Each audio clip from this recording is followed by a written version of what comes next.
A group of soldiers searched carefully, determined to catch a criminal named Charlotte. Their leader was firm on capturing her no matter what. Charlotte, desperate to escape, ran into a dense forest. But among the soldiers, one person warned the captain by sharing a local story about the forest, saying it was home to a fierce demon lord who hated humans.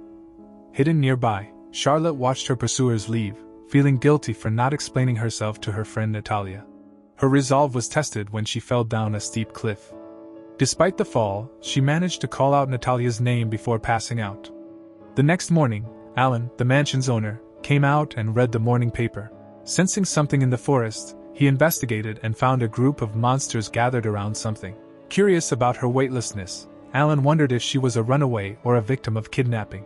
He thought the soldiers might be nearby, watching from hiding spots. Alan teleported behind the captain, who tried to attack but hit only air. Seeing the emblem on the soldier's armor, Alan recognized him as a royal guard from the nearby kingdom. Intrigued, he wondered why someone of high rank would be in this forest. The unit leader, not scared by Alan's magic, ordered his soldiers to surround him. They demanded Alan hand over Charlotte, calling her a major criminal who had shamed their nation. Upon hearing the soldiers' demands, Alan firmly refused to hand Charlotte over. He sensed something shady about the soldiers and their motives. In response to Alan's resistance, the captain ordered his men to attack simultaneously. However, Alan, using his magical abilities, conjured ice bindings that froze the soldiers in place before they could reach him. The soldiers, now trapped and panicking, were astounded by Alan's use of a nonverbal spell, realizing they had underestimated their opponent. Alan, preparing another spell, watched as the captain asked if he was the demon lord living in the forest. Alan corrected them, revealing that he was indeed the great demon lord. With a swift incantation of the phantom dream spell, he rewired their memories. Now, they believed Charlotte's trail had vanished, and they thought she had been devoured by a monster. He sent them off, their minds clouded, marching back to their kingdom like mindless zombies. Taking Charlotte inside, Alan tended to her minor wounds, even though she remained unconscious. As he cared for her, he found it hard to believe she was the major criminal everyone was searching for. When Charlotte woke up, she was startled to find Alan there. He offered her a warm herbal drink to help her recover. As they studied each other, Charlotte explained how she ended up in the forest while trying to reach the mansion. Meanwhile, Alan glanced at the newspaper, discovering that she was the fiancée of Prince Cecil, the second prince of the nearby kingdom. Anxious, she worried he might turn her in. But the demon lord reassured her, explaining his ability to discern lies by looking into people's eyes. He found no deceit in her gaze. Hearing his words, Charlotte broke down, her anxiety released in tears. Alan, overwhelmed with concern, feared that Charlotte might be physically hurt. To his surprise, she confessed that her emotional state was due to his unprecedented belief in her. Intrigued, the demon lord wanted to understand why she had been exiled. In a flashback, it was revealed that at a noble gathering, Prince Cecil publicly accused Charlotte of evil deeds, shocking her and everyone present. Despite her protests of innocence, no one questioned the prince's words. She was promptly taken away, much to Cecil's delight. Hearing her story, Alan was convinced she had been framed. He speculated that the prince's motives might have been rooted in Charlotte's status as a child of a mistress. Returning to the present, Charlotte apologized for burdening Alan with her problems and expressed her gratitude for his assistance. Despite her appreciation, she decided to leave, not wanting her wanted status to bring him any trouble. Alan, noticing the messy state of his home, interrupted Charlotte and asked if she was good at cleaning. He offered her a job as a live-in maid. Charlotte admitted that her cleaning skills were average, but Alan appreciated her honesty. He offered her a position where she would oversee the housework. He promised to pay her, provide 3 meals and snacks, and since there were extra rooms in the house, accommodation wouldn't be a problem. However, Charlotte, being a wanted criminal, hesitated. Despite this, he was still willing to hire her. He sat down and shared a story about betrayal, hoping to elicit empathy from her. He feigned a curse, claiming his heart would stop in the next 3 minutes unless she agreed to work for him. Perplexed, Charlotte couldn't understand why he was acting like a villain. However, his actions showed his genuine intent to save her. In less than a minute, she agreed to work for him. After her first thorough cleaning, the house sparkled. Alan praised her excellent work, finding it hard to believe she was a noble lady from a duke's family. Charlotte confessed that she helped at home a lot. Alan had already noticed the roughness of Charlotte's hands when he rescued her. He realized that her noble title was merely a facade. Her family treated her more like a servant than a noble lady. After the cleaning was done, Alan allowed Charlotte to do as she pleased until dinner. Charlotte was surprised by his lack of concern about her potentially stealing anything. The demon lord revealed that he had used most of his money to ensure her comfort, making her feel a bit guilty. In a blunt manner, Alan told her that he had work to do and didn't want to be disturbed. This made Charlotte feel bad as she left. Alan, not particularly fond of social interactions, intended to maintain this distance until she grew tired and left.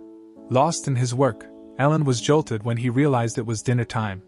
To his surprise, he found Charlotte meticulously counting the grains on the wooden floor, a sight that deeply moved him. As they moved to the living room, he discovered she had no hobbies. Her days were consumed by bridal training, mending clothes, and cleaning, leaving her no free moments. Alan was shaken, wondering how she could say such sad things with a smile. The situation grew even more heartbreaking when Charlotte shared her most cherished memory, her little sister Natalia giving her some bruised fruit. It was a rare treat that brought her immense happiness. Determined to introduce her to life's pleasures, Alan decided to give Charlotte a crash course on unconventional joys. He sold a few magical items and bought a variety of wrapped surprises, clarifying that his definition of naughty wasn't immoral but rather unconventional pleasures. He assured her it wouldn't involve anything illegal. The first naughty thing he presented was a dinner consisting solely of sweets. The table was laden with the most luxurious sweets and drinks in the kingdom. Charlotte pointed out the imbalance in her diet. Alan appreciated her logical response. It showed how she hadn't been properly cared for at home. Determined to bring her happiness, he handed her a piece of cake, insisting she eat it. Despite her initial reluctance, she blushed when he told her that he bought all the sweets to make her happy. As Charlotte took her first bite, she couldn't hold back her tears. Alan, expecting disappointment, was surprised when she revealed that no one had ever done something so kind for her. Tearfully, she questioned if someone like her was allowed to be happy. Alan gently wiped her tears away with the back of his hand and made a promise. From that moment on, he would teach her every pleasure in the world. They would travel to various destinations, aiming to make her the happiest person on earth. He couldn't explain his overwhelming kindness but assured her that she didn't need to repay him. He considered this endeavor a hobby. Although Alan wasn't fond of sweets, he ate cake to make Charlotte happy. As they enjoyed their treats, sinister red eyes observed them from the darkness of the forest. The demon lord, content with his decision, stayed up all night, meticulously planning a list of new experiences for Charlotte. However, in his excitement, he ended up creating plans that only he would enjoy. Disappointed, he tossed the list into the bin, vowing to create a better one. The next morning, Alan bumped into Charlotte, who was already holding a broom. They exchanged greetings, but he kept his nocturnal activities a secret. He checked to ensure she had covered her ordeal, learning that cleaning the mansion was part of her daily routine. Anger boiled within Alan as he contemplated Charlotte's innocence and the injustice she suffered, treated worse than a servant and unjustly exiled.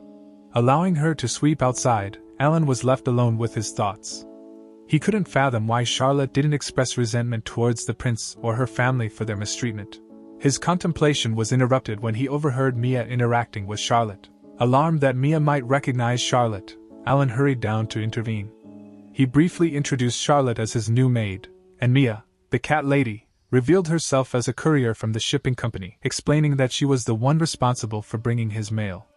She addressed Alan as the Demon Lord, which surprised Charlotte, but Alan nonchalantly mentioned it was just a nickname. As Mia took a closer look at Charlotte, she recognized her as the wanted fugitive but assured her that her lips were sealed. She also mentioned that her company didn't operate in the nearest kingdom. Alan headed inside briefly to fetch the potions he made for the magic users in town. During their conversation, Mia suggested that Alan move into town to make more money with his high-quality potions. Alan, however, was reluctant and snapped when Mia probed further. Mia commented that his attitude was precisely why he was known as the Demon Lord in town. Alan wasn't surprised. He revealed that kids even came to the forest to test their courage because of his reputation. Despite his ominous moniker, he reassured Charlotte that he was just a simple sorcerer who disliked people but couldn't ignore those in need. Mia labeled Alan as an antisocial nice guy and advised him to find his purpose for living. Alan scolded her again before inquiring about their mail order services. She provided them with a catalog, which he handed over to Charlotte. He instructed her to make a list of anything she might need, making it mandatory. To enforce his point, he threatened to buy her every item in the catalog if she didn't select something. Mia, amused, stated that if she were in Charlotte's place, she would have punched him to end his arrogant attitude. She playfully began punching Alan, suggesting it was a good way to forget bad things and release stress. Inspired by Mia's idea, a couple of days later, the ordered items arrived, including a punching bag. Alan revealed it and explained that he intended to use it for their daily, naughty, activity.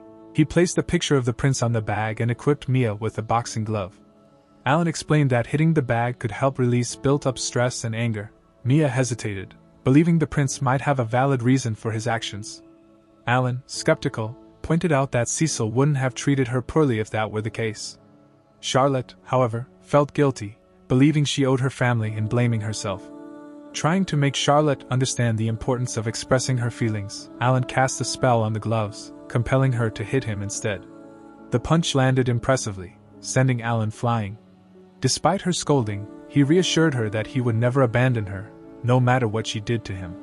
Charlotte was allowed to feel anything and say anything she wanted. After expressing her anger, Charlotte admitted she had been living in fear of many things. She promised to try to express herself more. Mia, observing the situation, was unhappy with how it turned out but hinted at her prediction that Alan and Charlotte might end up being a couple. Oblivious to Mia's thoughts, Alan and Charlotte looked at each other. Meanwhile, a mysterious lady watched them from the woods, feeling victorious, knowing she had found Charlotte. Alan asks Charlotte to choose between tea and coffee. Charlotte then decides to have what he's having, prompting Alan to scold her for not being honest. Charlotte reassures him that it's just a beverage choice and nothing serious. Alan points out that she usually wasn't allowed to make choices, to which she agrees, noting that running away from home was the first time she made a choice for herself. Alan considers it an important choice and encourages her to let him know if she wants to make similar choices.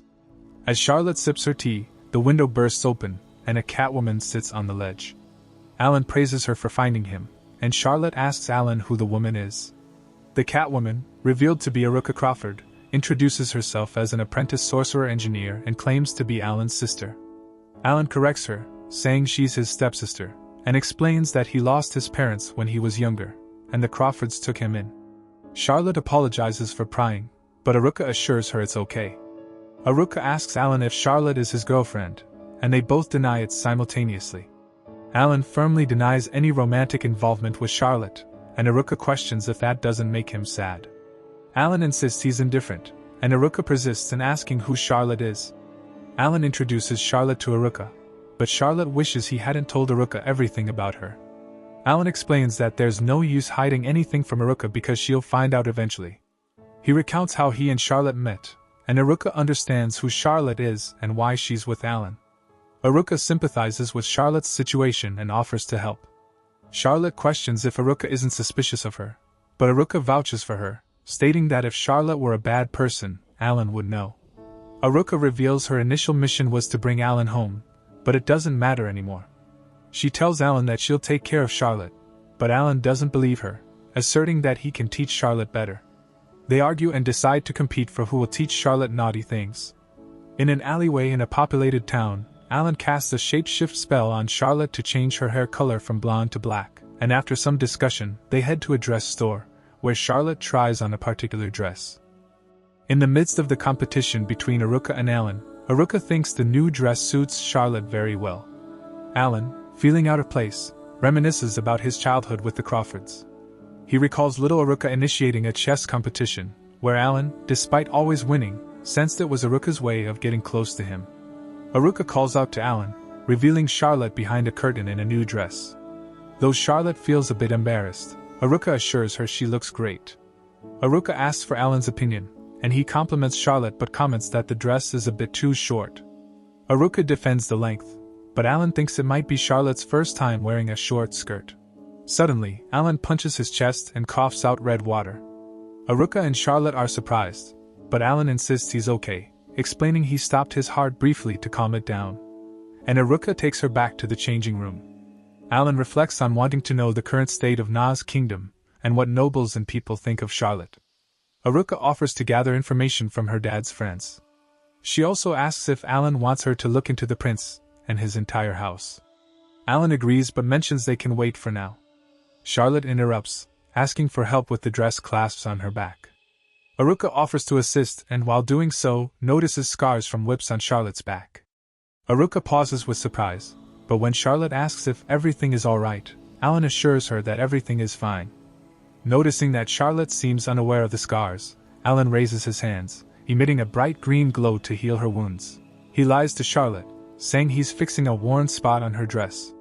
Despite the magical healing, Alan reflects that Charlotte's scars must have run deep if simple magic could erase them.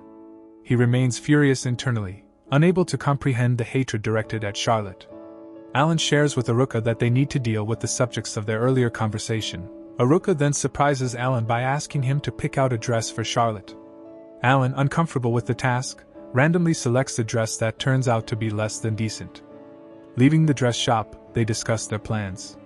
Alan reveals his intention to teach Charlotte how to relieve stress by splurging on things she wants. They visit a toy stand, but Alan's picks are met with disapproval. Sitting around a table after shopping, Aruka asks if Charlotte would have preferred to shop for more items, but Charlotte disagrees, feeling they bought too much. Alan insists it's necessary to teach her how to be a bad girl. An argument ensues between Alan and Aruka about taste and choices. Charlotte intervenes, urging them to stop arguing and agreeing not to get into a brawl. Determined not to lose, Alan suggests they continue shopping later in the day. As they walk down the street, Aruka spots a man in a magical wheelchair, and her enthusiasm for magical equipment prompts her to rush over. Alan and Charlotte continue, and Alan stops at a jewelry stand, picking out a piece for Charlotte. He told her he got the gift because it matched her eyes. He paid the owner, and told her to keep the change. He fixed the jewelry in Charlotte's hair, and she said it's her favorite gift. Alan felt happy at her compliment. While walking, someone bumped into Charlotte, pushing her into Alan's arms. Two guys claimed to be from a gang and confronted Charlotte. Alan didn't know the gang but wanted to settle things peacefully. One guy suggested forgiving him if Charlotte stayed with them. One guy insulted the gift, tried to touch Charlotte, but Alan stopped him. The other guy pulled out a magical sword, but Alan destroyed the sword and knocked the guy down, but Alan apologized to Charlotte for scaring her. She understood and reassured him. Alan thought Charlotte might leave, but she liked him. He admitted being addicted to teaching her naughty things. Suddenly, a big golem appeared, accusing Alan of defeating his friends. Alan faced the golem confidently, asking if he's Megas. The golem asked why he cared. Alan confirmed he's Meath, finding it nostalgic. He lightly tapped the golem, laughed, and angered him. The golem punched Alan, who didn't move much. Alan said the golem has a bad memory and introduced himself. The golem apologized, silencing his gang. Charlotte was confused, and Aruka explained that Alan graduated from the Magical Academy at 12, earning the nickname Great Demon Lord. Alan revealed it's been a while since he was called that. He told the golem, Meath, that he caused trouble for someone else with a sinister smile. Megas is trembling, and Alan attempts to explain Charlotte's significance in their relationship, but he struggles to find the right words. After a moment of contemplation, he concludes that she's a precious woman to him and silently conveys this to Meath. The following day, Mia and Aruka visit Alan at his forest house and find him sitting gloomily on the steps. Perplexed by his condition, they inquire about what's wrong. Unable to figure it out themselves, they decide to ask Alan directly. Alan shares that he didn't realize how close they had become. Aruka has a realization and suggests that the issue might be related to Charlotte. Alan is surprised by Aruka's insight and asks how she knew. She explains it's evident because nothing else could bother him that much. Recalling the previous night, Alan and Charlotte were having tea when he proposed paying her for her work. Charlotte hesitated, feeling she wasn't useful enough. Alan insisted she deserved compensation, and after some back and forth, Charlotte accepted the pay. She thanked him, and Alan advised her to use the money for herself. She mentioned wanting to go to town alone, and Alan is now regretting agreeing to it. In the present, Alan seeks advice from Mia and Aruka expresses surprise at Charlotte's unexpected behavior. Alan clarifies that Charlotte initially took back her request, but he encouraged her to go ahead. Aruka is surprised he accepted, and Alan explains he had no choice after Charlotte's pleading. Maya points out that he chose a difficult path, and Alan expresses concern for Charlotte's welfare. Now in town, Charlotte is disguised to avoid recognition. Unexpectedly, Alan, Mia, and Aruka peek out of an alleyway. Aruka is surprised that Alan didn't suggest tailing Charlotte himself. Charlotte pulls out a map.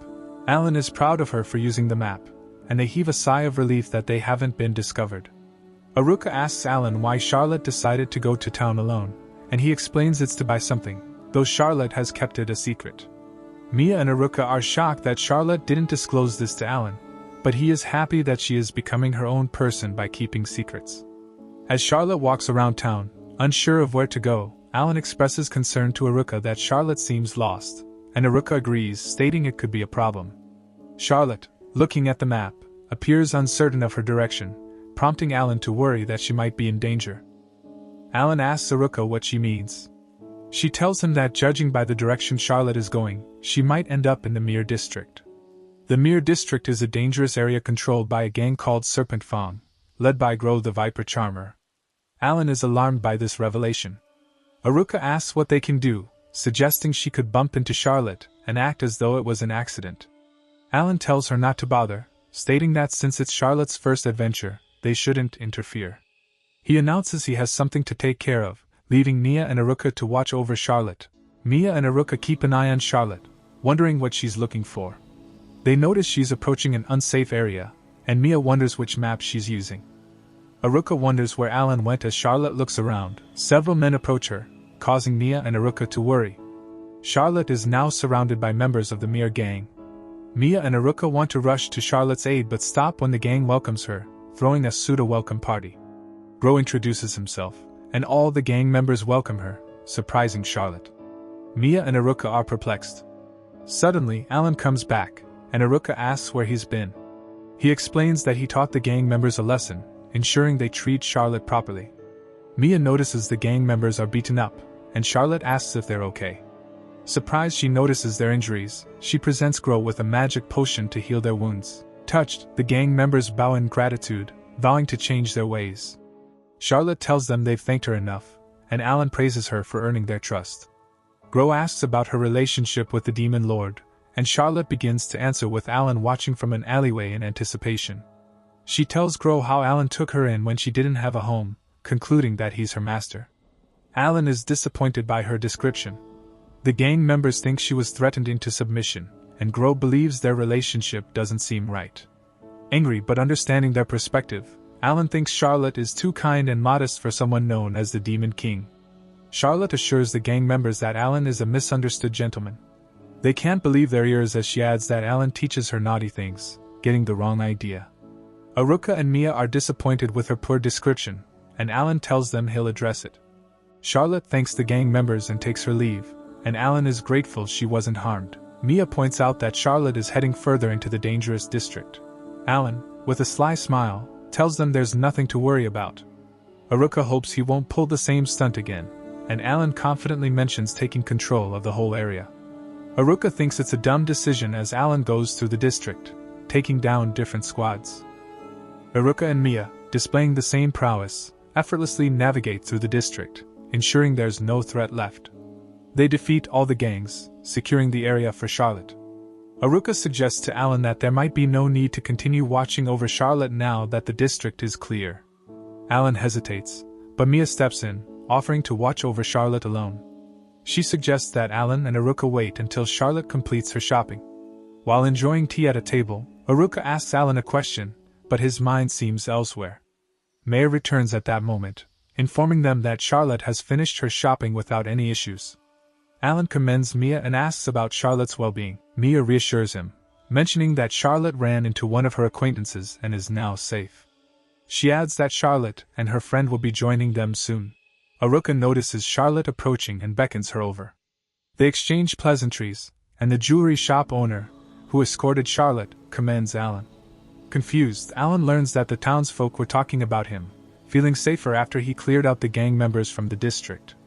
Aruka teases Alan for inadvertently helping people, and the shop owner thanks him on behalf of the town.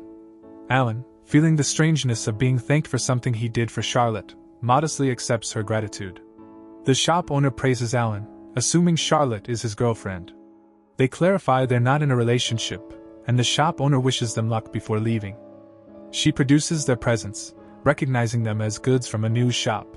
Charlotte gifts them as a token of gratitude for their kindness. Alan feels left out, asking if she has something for him. Charlotte apologizes, stating she couldn't find anything suitable. Alan then told her that he would have appreciated anything she had given him. Suddenly, Charlotte notices a part of his robes that's frayed and offers to mend it. She then told Alan to share his likes for future gifts ideas. To which Alan agrees. The episode then ends with him feeling a strange warmth in his heart and vowing to cherish every moment with Charlotte. As the day turned to evening, Alan was deep into his book while Charlotte, just finishing her own reading, stood in front of him. The book had taught her a lot about where they were. Charlotte sat down next to him, flipping through her book that talked about the school Alan and Aruka had gone to. Alan suggested she pick a place she'd like to visit. At first, Charlotte hesitated because she already owed Alan. So, Alan did something extreme. He pretended to put a curse on himself, making Charlotte change her mind. But then, Mia showed up with a special gift, an envelope with a trip to the Unoha region for two. The next morning, Alan and Charlotte started their journey in a car surrounded by beautiful forests. Charlotte started chatting with Alan, telling him about a time she hid in a horse-drawn carriage, scared and unable to enjoy the view. Alan reassured her that she was safe now. Charlotte thanked Alan for his concern and asked if he minded her company, wondering if she should have asked Aruka instead. Alan explained that Aruka was busy with tasks in the kingdom. Surprisingly, Mia and Aruka appeared on horses, revealing they had planned this trip to the hot spring to bring Alan and Charlotte closer. The scene shifted back to Alan, who suddenly felt a shiver without knowing why. Charlotte looked out of the carriage window and saw they were approaching the hotel mentioned in her book, the most famous one in the Unoha region, a 3-star resort with a hot spring. They were known for various services, from food to massages, with many loyal customers. When Alan asked if that was the place she wanted to visit the most, Charlotte hesitated, and he caught her lie, surprising her with his insight. Alan, sensing that something was off, continued searching the book for the place that had left a strong impression on Charlotte. Despite her being happy with their current destination, Alan couldn't shake off the curiosity. Charlotte, feeling uneasy, asked him to stop investigating. But Alan persisted, eager to uncover the place that left an impression. Charlotte eventually confessed that it was a spot typically favored by children. Alan understood her sentiment, assuring her that doing things from childhood could be wonderful and even a bit mischievous. He promised not to make fun of her choice, emphasizing that she could share anything with him. Upon arriving at the hotel, Charlotte was awestruck by its beauty and grandeur. At the Unoha resort, the receptionist welcomed them, and after Alan introduced himself, she informed them that their room was ready. Alan agreed to her guidance and asked if the hot spring was open. The receptionist confirmed it and mentioned that it wasn't crowded. Alan suggested they bathe in the hot spring first, sparking excitement in Charlotte. The receptionist revealed they were thought to be spending their honeymoon there. Both Alan and Charlotte were shocked, clarifying that they were not married or in a romantic relationship. The receptionist explained that their tickets were for lovers and couples, realizing Mia had deceived them. Meanwhile, Aruka and Mia were secretly at the same hotel, in hiding, planning their whole trip. The receptionist then offered to change the package, but Alan, realizing that this was the most luxurious one, agreed to take the package for lovers and couples. While walking through the hotel, the receptionist brought them a welcome drink in a single glass, explaining it was part of the lovers and couples package, making Charlotte extremely embarrassed. Aruka, observing from a distance, was delighted that her brother and Charlotte were acting like a couple. After being guided to the hot spring location, which had various facilities, the receptionist informed them it was a mixed bath, requiring swimsuits. Charlotte was taken to choose a swimsuit, and Alan, in his thoughts, wondered how he'd react to seeing her in one. Not long after, Charlotte then emerged in her chosen swimsuit, shocking Alan, and they headed to the pool. Charlotte, experiencing her first hot spring, was reassured by Alan that there was a naughty way to enjoy it. The resort employee brought them ice cream that Alan had ordered, and Alan used magic to prevent the ice cream from melting due to the heat. Meanwhile, the other visitors, inspired by Alan and Charlotte, also ordered ice cream. They then requested Alan to cast a spell on their ice creams so that it wouldn't melt as well. The resort employee also mentioned a few other attractions in the area, including diving sites, beaches, and a hill for observing fenris. Alan and Charlotte were fascinated by the magical and noble creatures that supposedly brought good luck. However, their excitement dwindled when the resort employee informed them that the creatures were in their breeding season, making it unlikely to spot them. Disappointed, the employee recommended another location, the magical Unoha garden. Returning to their room, Alan and Charlotte were delighted by the southeast view. Their joy turned to surprise when they discovered heart-shaped decorations on their bed, suggesting they were perceived as a married couple. On the flip side, Aruka and Mia were eavesdropping from the next room, anticipating Alan's next move. Alan, trying to diffuse the tension, suggested they get some rest and go to sleep. Recalling the receptionist's claim that the bed could make them dream anything, Alan revealed its unique creation by skilled dream imps. Deciding to turn in early, Alan admired the bed's comfort, the perfect pillow height, and the softness of the mattress. However, he was shocked to realize he was sharing the bed with Charlotte. When Charlotte asked if he was asleep, Alan admitted he was still awake, inquiring if she had chosen a dream. Charlotte shared her desire to see her late mother, and Alan used a sleep-inducing light spell to help her quickly fall asleep. After Charlotte drifted off, Alan cast a sleep spell called the Deadly Drop, making him, Mia, and Aruka all fall asleep. In the morning, Alan woke up to find Charlotte awake with tears in her eyes. She revealed that she had seen her mother in her dream, who spoke reassuringly about Alan and her safety from the other side. Meanwhile, in the other room, the receptionist knocked on the door, opening it to find Mia and Aruka dozing off on the floor. Alan and Charlotte decided to explore the magical animal park in Unoha. Charlotte expressed her long-standing dream of visiting this beautiful place, and they marveled at the massive and majestic magical creatures. Charlotte shyly spoke to Alan, expressing her concern about not wanting to upset him by dragging him around.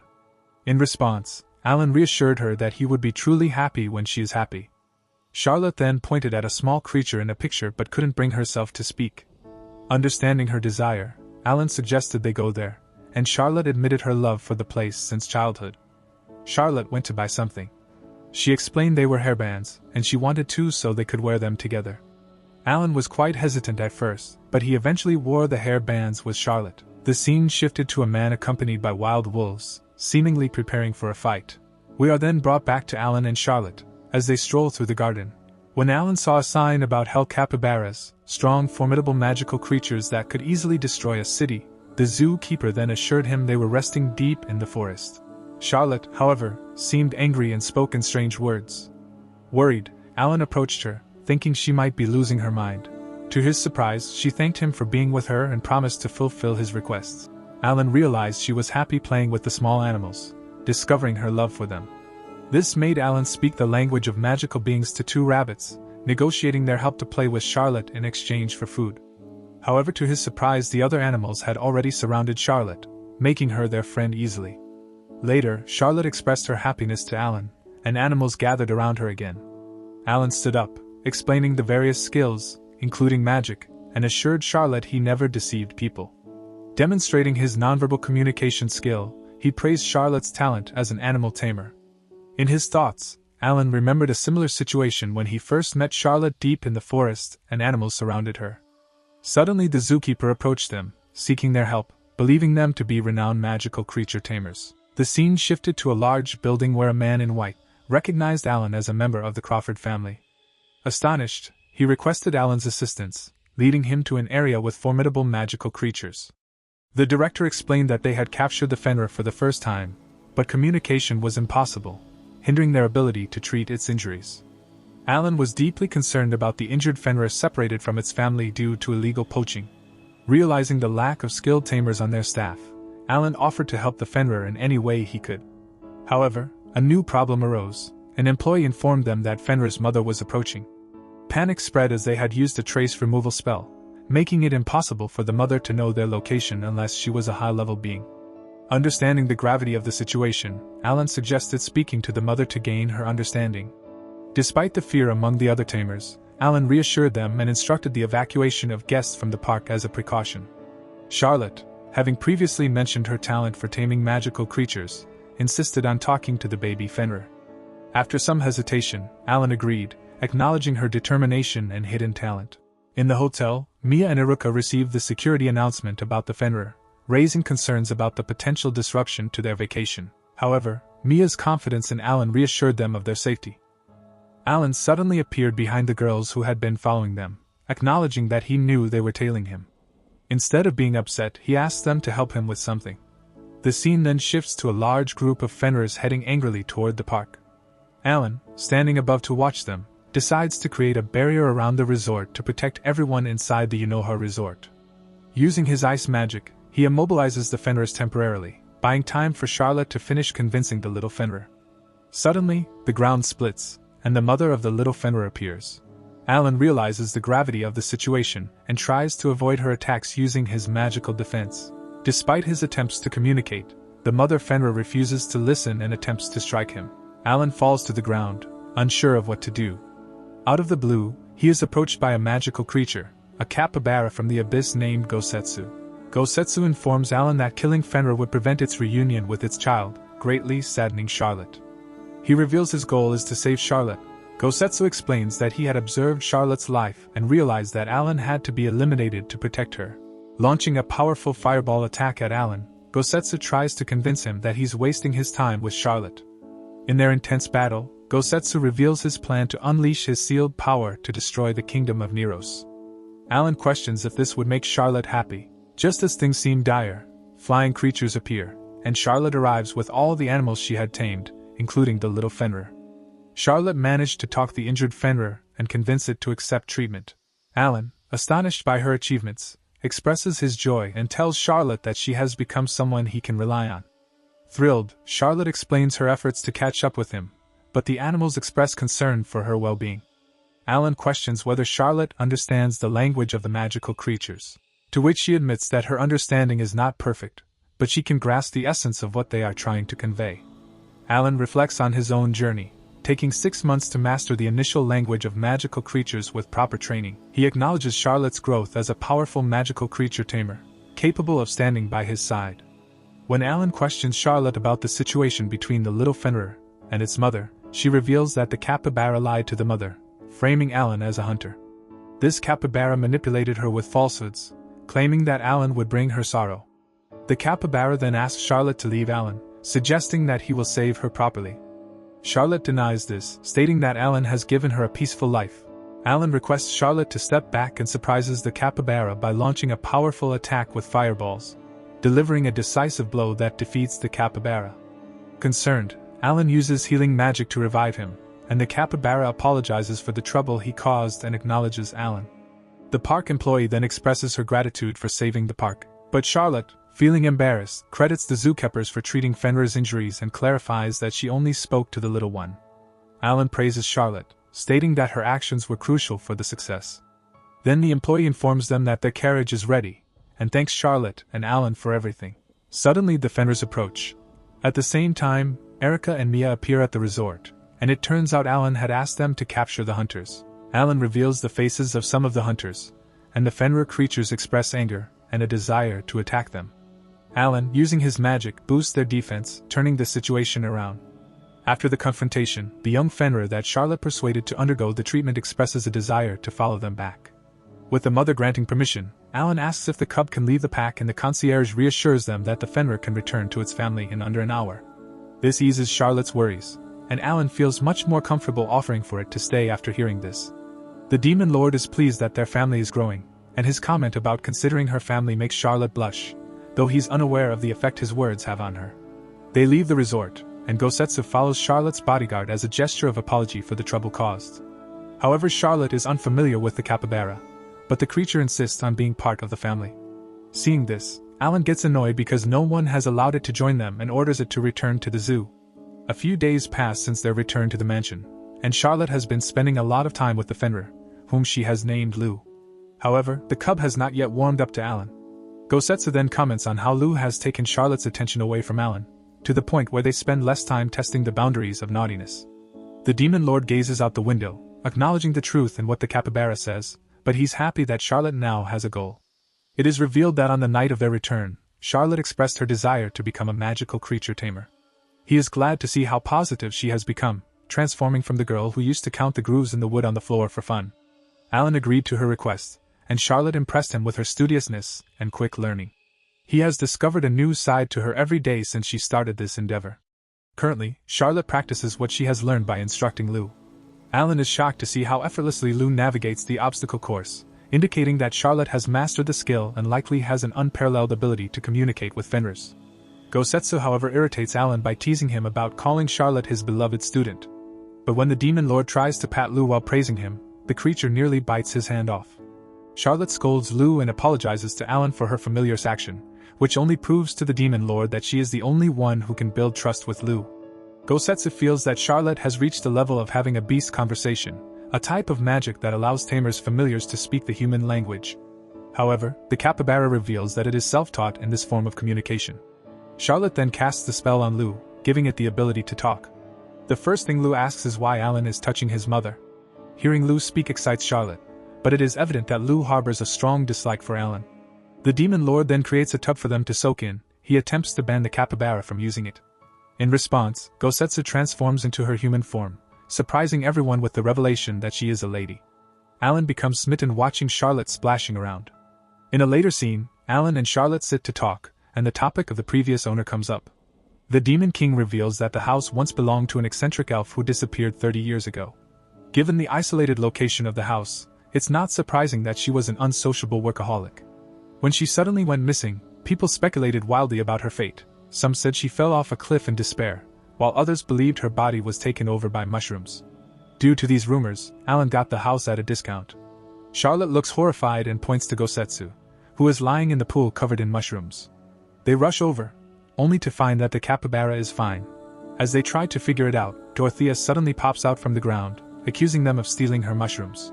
Everyone is surprised to see her. After the tension reduces, Dorothea takes them down to her basement and apologizes for scaring them. She introduces herself and is shocked to hear that Alan lives in the mansion upstairs because she considers it hers.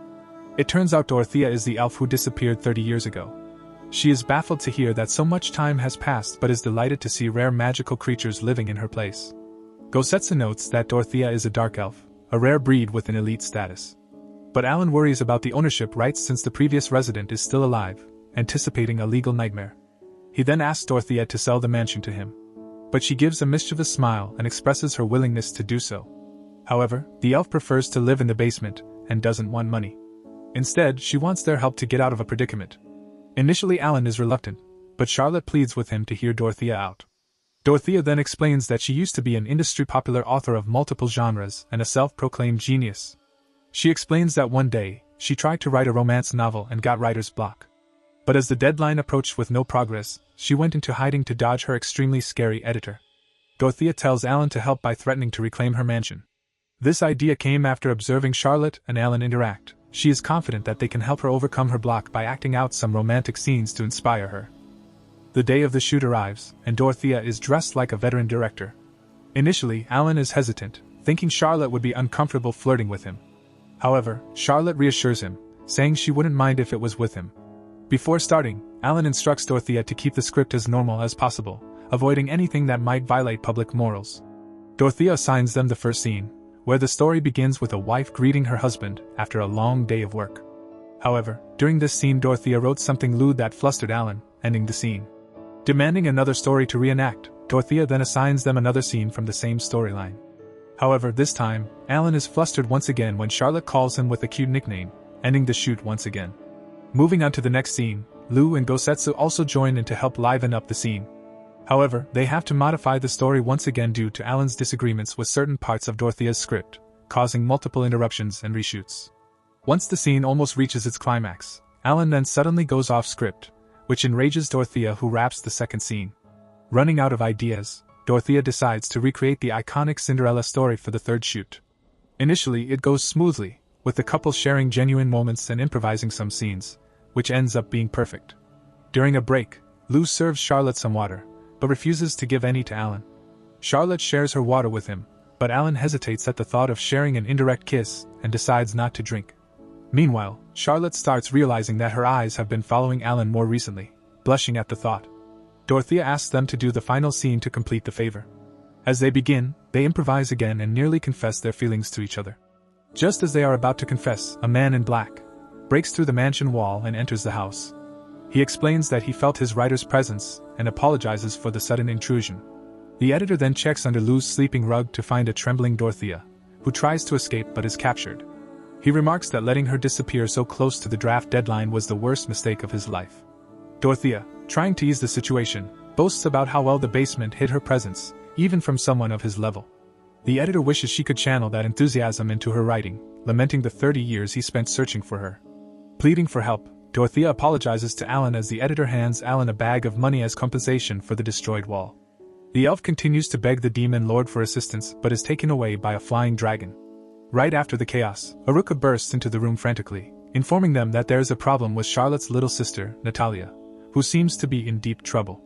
The scene begins with Charlotte dreaming about her sister Natalia while cleaning the palace. Instructed by the servants to clean thoroughly, she looks sadly at her hands, worn from hard work. As she tries to wash them, a maid interrupts and playfully taps her shoulder, apologizing afterward. The others mock her, doubting her connection to their current lord, and Charlotte reflects on the Evans family. Since her mother's death, she has had nowhere else to go. But suddenly Natalia appears and gives her medicine, worried for Charlotte's well-being. Natalia asks if Charlotte has free time that night, hoping she'll read a book to her. But Charlotte apologizes, unable to oblige. However, she agrees to address her by name instead of formal titles, which makes Natalia very happy. The scene shifts to a ship at sea, where Alan and his sister Aruka are headed to their hometown. They discuss their parents, and Charlotte wakes up on the same ship, confused. Remembering Aruka's news about Natalia's trouble, Charlotte is deeply concerned for her sister's welfare, uncertain of her whereabouts or circumstances. Alan, feeling nostalgic about returning home unexpectedly, asks about Natalia, prompting Aruka to reveal that Natalia Evans is Charlotte's 10-year-old stepsister and the legitimate heir to the Evans family. She is also Charlotte's staunchest supporter in the kingdom at this time. Charlotte joins them, and Alan asks if she slept well, thanking his enchantments for her restfulness, which pleases him. However, sensing something on Charlotte's mind, he listens as she recounts her dream about Natalia, asking him for more details. Alan agrees, and the small group, including the capybara and the fenrir, listen intently to Natalia's story. As they approach the town, Alan mentions it's been 3 years since he last visited. Charlotte notices a black building, mistaking it for Alan's former school, but he corrects her, explaining it's the student residence. Curious about his school, Charlotte learns it's part of the Athens Academy of Magic, situated across the entire island. Walking around, Aruka explains that most residents are connected to the academy, except for a few tourists. Charlotte asks about Natalia, and Aruka confirms she's on the island but alone. Charlotte eagerly anticipates meeting Alan's parents, and mentally prepares herself for the introduction. Aruka advises Charlotte not to be nervous, assuring her it's Alan who should feel uneasy. Unaware of the reasons behind Alan's prolonged absence, Charlotte asks, and Aruka reveals that 3 years ago, after a heated argument with their father, Alan left school and home abruptly, which troubles him, considering it irrelevant. Aruka continues, explaining that people on the island still talk about the intense magical battle between two skilled sorcerers, which led to Alan's departure. Later, they witness two people arguing, and Alan remarks on the island's constant conflicts, recalling daily disputes but remaining unconcerned about their outcome. Suddenly, their father arrives, intervening in the dispute despite their objections, freezing the participants with his formidable magic. Hearing this, a man rushes over, expressing joy at seeing Alan after so long and thanking Aruka for her help. He introduces himself to Charlotte as Alan's father, leaving her astonished. The scene transitions to the palace, where they engage in conversation. Alan's father expresses happiness at seeing Alan in good health and accompanied by a beautiful girl. This prompts a defensive reaction from Alan, who yells at his father, but Aruka swiftly hits him in the legs to calm him down. Alan contemplates the situation, realizing he has a girlfriend, but his father doesn't question him about it. Alan decides to ask Charlotte to handle the matter. Charlotte approaches Alan's father, stating that she is Alan's close friend. The father comments that she seems to surpass Alan, and asks if she is confident in their friendship. Charlotte affirms, mentioning Alan's kind treatment towards her. Alan's father tells her that if anything happens, she can consider him a father figure and rely on him. He then suggests to Alan that marrying Charlotte might help him settle down. Both Alan and Charlotte react with shock, and his father is surprised by their response. He suggests Alan think about it, but Alan, agitated, declares his decision to make his current residence his permanent home and not return to the academy. Alan's father asks him to calm down and take his time. Aruka explains that their father is the director of the Athens Academy of Magic and wants Alan to take over. But Alan refuses, believing the position comes with too many challenges. His father says that Alan is the only one who can replace him because he is his son, which angers Alan as he doesn't want this position. Suddenly, a girl enters, and Charlotte asks if she's Alan's younger sister. Alan denies this, but the girl hits him with a fork in his hair. It's revealed that the girl is Alan's mother, astonishing Charlotte. The mother introduces herself. His father expresses his desire to retire and entrust Alan with the responsibility, which angers Alan further. Charlotte becomes fearful of their interactions, but Alan's mother apologizes to her, indicating they are close. Charlotte jokes that the mother is like her second mom. The conversation shifts to the topic of Charlotte's sister. The father explains that Natalia is currently studying at their academy, and that there seems to be a disturbance within the Evans family. Natalia is staying there under the pretext of studying abroad, using a fake name to hide her identity. The news of Charlotte's escape from the country was well known, so it's natural for Natalia to conceal her identity. The competition between the factions in the academy has worsened, leading Natalia to conceal her identity. The father suggests showing them, using a magical device called the Mirror of Nostalgia, which reveals Natalia sitting sadly with monsters around her. Charlotte is terrified, and Alan becomes furious, saying he'll go see what's happening. Suddenly, they hear an explosion. Natalia gets angry at the monsters and scolds them for not being able to complete simple tasks. She informs them that she asked for yakisoba bread, but the cafeteria was sold out. The monsters apologize and inform her that it was sold out. Natalia gets upset, but then a monster gives her the remaining money, which surprises Natalia as it turns out to be 30 cash coins. She insists that he keeps the rest, moving the monster to tears, thanking her profusely. Alan's father then explains that 3 months have passed since Natalia joined, and she has rapidly grown in power, becoming the ruler of the academy factions. He suggests using force but prefers the students learn freely. Alan is confident he can connect with her and asks to talk to her, and Alan's father reassures her that Natalia is not as bad as she seems.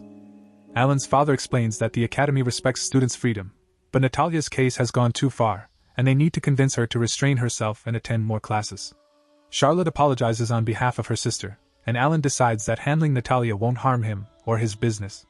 Alan asks his father to create a fake ID for Charlotte so she can sneak into the academy as his assistant. His father agrees, saying it's a straightforward task. Charlotte informs them that it's getting late, and they should continue the next day. His mother mentions that they've prepared rooms nearby. When the mother opens their room, Alan is shocked to find only one bed. The mother casually mentions that they are a couple, so they will sleep in one bed. Charlotte gets very angry, and Alan, embarrassed, tries to explain that they're not a couple. The mother tells them to have a good night and leaves. Alan feels uneasy, and Charlotte, in her peak embarrassment, tells him they need to wake up early the next day. She suggests going to sleep now, ending their day, and awkwardly adds that it's time to say goodnight. The scene unfolds with Alan and Charlotte struggling to fall asleep in the same bed, uncomfortable with the situation. Alan apologizes, regretting that their current situation arose from his unintentional confirmation of their relationship. He recalls a similar incident at a hotel where he used sleep magic to resolve it, but this time his magic fails to work. They realize the bed is made of anti-magic material, something only Aruka could have devised, much to her amusement in the next room with Gotetsu. As they wrestle with sleeplessness, Charlotte initiates a conversation about Alan's parents getting along well. Alan, however, sees it differently, feeling pressured into his father's role due to their relationship. Charlotte playfully suggests they could make an ideal couple like his parents, imagining them being affectionate with nicknames and cuddling. Alan blushes at the thought but clarifies he wasn't implying they should mimic his parents. Embarrassed, he realizes he spoke his thoughts aloud. Charlotte takes the opportunity to ask about what he wanted to tell her during their skit rehearsals with Dorothea. Alan recalls her inquiry about his feelings and contemplates being honest. Charlotte wonders about her own actions after hearing his response, both dreaming of waking up together every morning, sharing daily activities, and ending the day with sweet dreams. Alan hesitates to confess his feelings, considering it selfish, especially since Charlotte is navigating her own challenges as a wanted person. Charlotte believes it would burden Alan with trouble if she desired such a relationship. Ultimately, they both decide not to say anything, just as Alan considers opening up. Charlotte apologizes for bringing up the question, suggesting they sleep as they have an early morning. Meanwhile, Aruka is disappointed by her investment in the anti-magic bed and decides to visit their room, only to be intercepted by Gosetsu. Their commotion attracts Alan's mother, who threatens Aruka with a fork, adding to the morning's tension. The next day, sleep-deprived, Alan uses magic to change Charlotte's appearance slightly, adding glasses as a precaution against Natalia recognizing her. However, Gosetsu and Lou realize Alan did it because he secretly likes seeing Charlotte in glasses. They head to the Athena Academy of Magic where they find Natalia. Alan approaches her, and she assesses the situation with her allies, ready for a potential confrontation. Alan introduces himself as a temporary substitute teacher, surprising Natalia with his surname, which she recognizes from the academy's director. His reputation as a formidable student, and the great demon king precedes him, causing Natalia's allies to tremble in fear. They recount tales of his past exploits, including battles with the director himself. Alan takes their fear as a compliment, but Natalia demands to know who Charlotte is.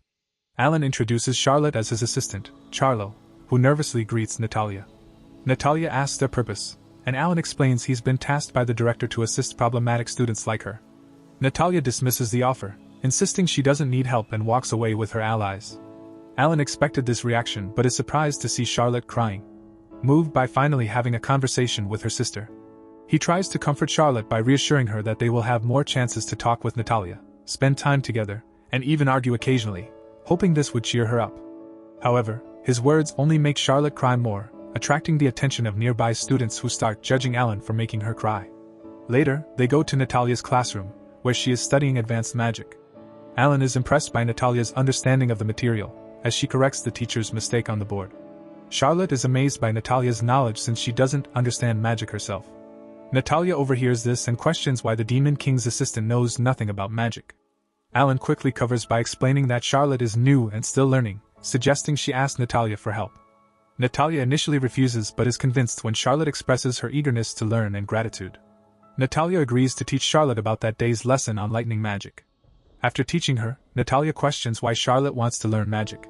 Charlotte explains that she wants to become stronger to protect herself and not always rely on others.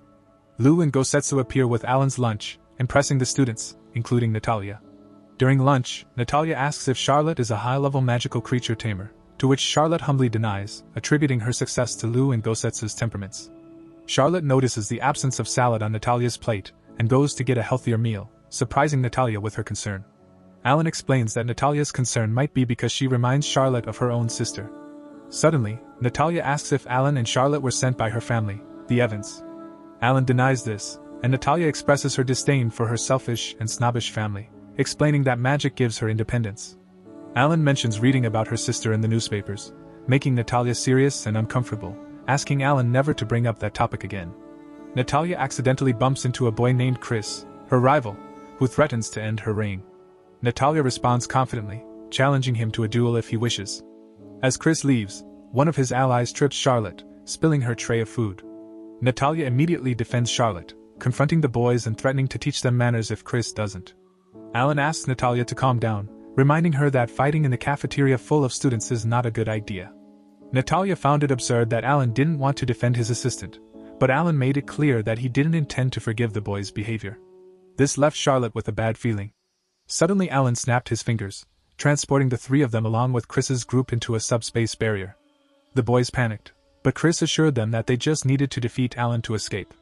Everyone attacked Alan, who decided to take advantage of the moment to teach Natalia 3 important lessons.